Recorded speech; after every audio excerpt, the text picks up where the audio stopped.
Mount Zion. Can you elaborate on this new Cotton Diesel physical style that we've seen you bring out tonight? You're going downhill. It's hard for them to stop you. Just got to find a way to make it work. Certain things aren't working. Just got to figure it out. Zion Leonard, how do you figure out when's the right time to do your thing and attack the basket or find the open man? I'll say a lot of it's my teammates. Like I said in earlier interview, Jose, right out of halftime, he was like, Z, we with you, man. It's time for you to start being more aggressive on the offensive end. When your teammates believe in you like that, it's, in my mind, I just don't want to let them down. So, Zion, you guys finished the in-season tournament 3-1 with a 33-point differential. Is that important to you guys at all? Are you enthusiastic about potentially reaching the next round at all? Absolutely. I mean, I said it in an interview last week, I think. The in-season tournament, I think that's a great stepping stone for us. We haven't won anything, so I think that would be like a great stepping stone, not only for that, but just to see where we stand in terms of competing at a high level with something on the line. Paul and Kawhi are obviously two of the better defenders in the league at their positions. How have you and Brandon been able to, not just today, but throughout the last couple of years, just been so effective and efficient against this team? A little bit of that for them was they always have injuries. They wouldn't have a full roster. Tonight might be the first time in 2 years maybe that they had a almost full roster against us. And I mean, PG, Kawhi, and Harden, it shows they're all great players. And you can tell when they kicked it into that the next gear where they just started hitting tough shots. They picked it up defensively, and they show what makes them great. Zion, how much of a lift does it give you guys that, you got out to the big lead, they counter-punched a couple times, but toward the end you guys were able to hold them off? That's big for us because whenever I'm watching the playoffs, the games are close.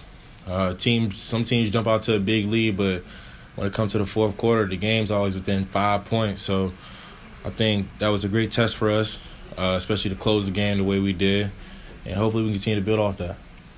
How scary is this team, when you and Brandon get going, and then also having Jordan Hawkins, and then when CJ and Trey get back, the ability to space the floor with you and Brandon be able to get in the mid-range and get down here too as well?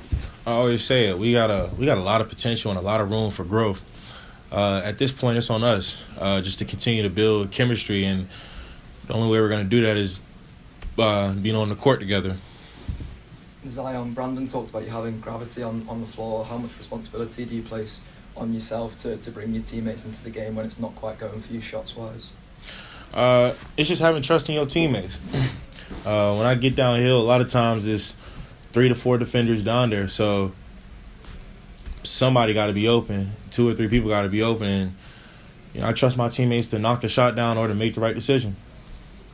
And Zion, CJ's been out since early November. How have you felt that your team's kind of adjusted? Because you guys struggled in the beginning, lost 6 straight, and now you guys have won 5 out of 6. How would you say your team has adjusted since CJ's been out? Like I said in a previous interview, I think it was that team meeting. We weren't on the same page as a team, and after the team meeting, we decided what page we were going to be on, what route we were going to take, and I think when everybody's on the same page, we're able to do things a lot better. Zion, given the challenges you've gone through your career with just being available, what sort of growth do you think that you've shown is in your day-to-day so that you're in the shape that you want to be in, maximize your best chance to be available? A lot of recovery and a lot of extra things off the court in order to keep my body in great shape and lower the risk of injury. The training staff has been a big help with that, setting up things, like I said, away from basketball, and just making the most of all the technology and equipment we have, for real. See, just kind of going a little bit off of that, I feel like, in this new generation, we got a lot of cameras showing the workouts and stuff like that, but you're more so old school. You don't need to show the work that you put in too as well. Where'd that old school mentality come from, and what do you say to like the young kids that think that you need cameras with every workout, and that's how you solidify yourself and what you're doing? That's a tough question to answer, but I'm gonna try my best. Yeah. Some people benefit from those recording their workouts. Like some people benefit from it. It gives them an opportunity for teams to see them in action. But for me, I get it from my stepfather, and he's an old school dude. And at the end of the day, I can post as many workouts as I want, but if I don't do nothing when I get on the court, what is it really gonna mean? So that's my mindset with it. To each his own. I know everybody has different mindsets, but for me, if I don't do nothing on the court, there's no point in me posting workouts. We're talking about being on different pages previously. What does it look like when you guys are on the same page? What's your ceiling like as a team? I don't think we have a ceiling. We're just trying to become one of those championship contending teams that's always in the mix. And we got a lot of work to do.